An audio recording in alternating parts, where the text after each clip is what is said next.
أعوذ بالله من الشيطان الرجيم بسم الله الرحمن الرحيم لقد جاءكم رسول من أنفسكم آ گئے تمہارے پاس رسول. یہ اگر الرسول ہوتا تو پھر تو مطلب ہوتا یہ رسول آ گئے تمہارے پاس. یہاں پہ یہ نکرہ ہے. نکرہ کے میں نے یہ بھی ہو سکتا ہے کہ آ گئے تمہارے پاس ایک رسول، اور بعض اوقات اس میں نکرہ جو ہے وہ استعمال کیا جاتا ہے شان بیان کرنے کے لیے. تو ایک عظیم رسول آ گئے، یہ بھی مطلب ہو سکتا ہے. تو آ گئے تمہارے پاس ایک رسول من انفسکم، تم میں سے ہی. یعنی یہ احسان کیا اللہ تعالیٰ نے کہ تم میں سے رسول بھیجا جو تم میں سے ہی تھا. یہ احسان ہے اللہ کا زبردست. یہاں پر یہ سورت ختم ہو رہی ہے جہاں پر اللہ تعالیٰ یہ اپنا احسان بیان فرما رہے ہیں، اور اگلی جو سورت شروع ہوگی وہ اسی بات سے شروع ہوگی کہ کیسے عجیب لوگ ہیں کہ اللہ نے کتنا عظیم احسان ان پر فرمایا اور ان کو سمجھ نہیں آ رہی.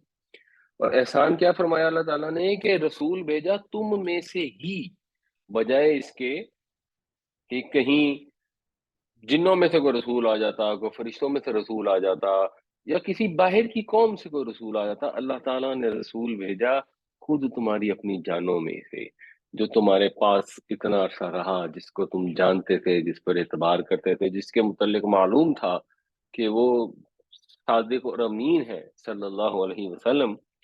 اور ان کی خاصیت کیا ہے؟ عزیز.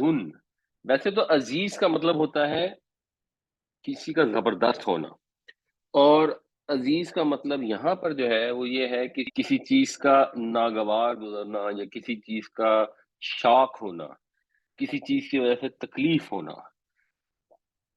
تو تمہارے پاس تمہیں میں سے ایک رسول آ گیا جس کو بہت شاک ہے، علیہ اس کے اوپر، ما انتم. انتم جو ہے یہ عین نون اور تے کا مطلب ہوتا ہے انیتا یا انتو کا مشکل میں پڑنا. تو جو چیز تمہیں مشکل میں ڈالتی ہے وہ اس کے اوپر بہت گراں ہے، اس کے لیے بہت سخت ہے. یعنی تم لوگوں کو یہ محسوس ہو رہا ہے کہ یہ رسول آئے ہیں اور اب انہوں نے ہمیں مشکل میں ڈال دیا ہے، ہمیں پریشانی ہو رہی ہے ان کی وجہ سے، حالانکہ ایسا ہے نہیں. ایکچولی وہ اس چیز پر بہت پریشان ہیں، ان کو بہت زیادہ اس چیز سے تنگی اور سختی محسوس ہوتی ہے کہ تم مشکل میں ڈلو گے. تو وہ تمہارے لیے دنیا اور آخرت دونوں ہلاکتوں سے تمہیں بچانا چاہتے ہیں. اصل چیز یہ ہے. اور وہ کیا ہیں؟ حریص علیکم، تمہارے لیے حریص ہیں، تمہارے اوپر حریص ہے، مطلب ایمان کے لیے، تمہاری فلاح کے لیے، تمہاری خیر کے لیے وہ حریص ہے.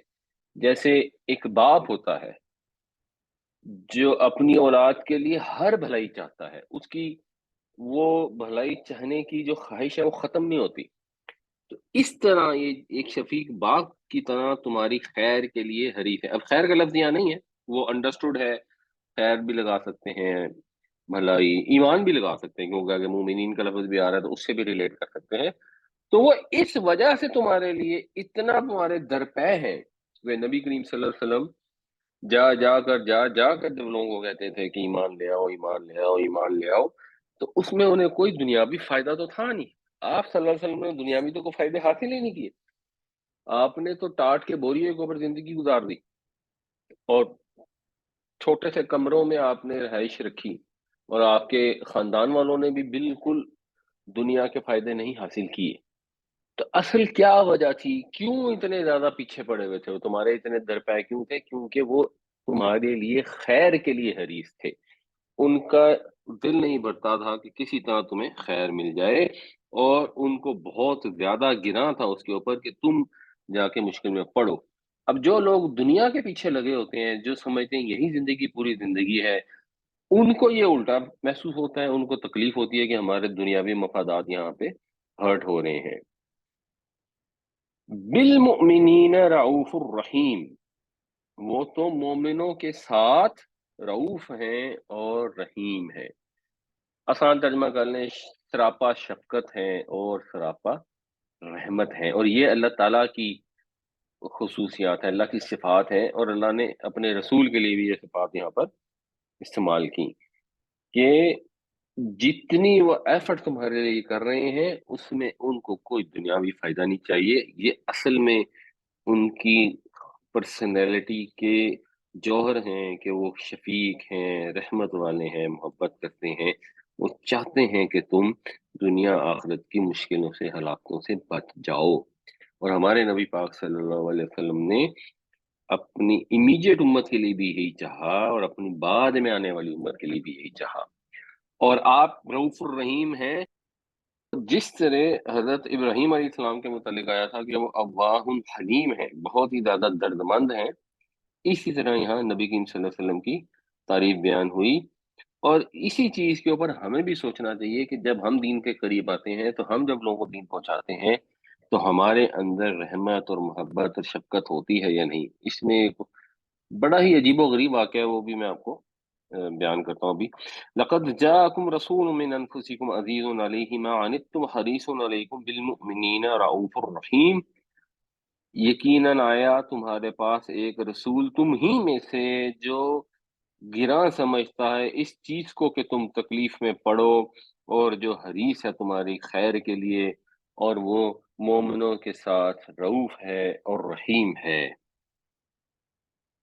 یہ واقعے کے اوپر غور کریں کہ ہمارے ساتھ خدا نہ خواستہ ایسا کوئی واقعہ پیش آئے تو ہمارا کیا طرز عمل ہوگا.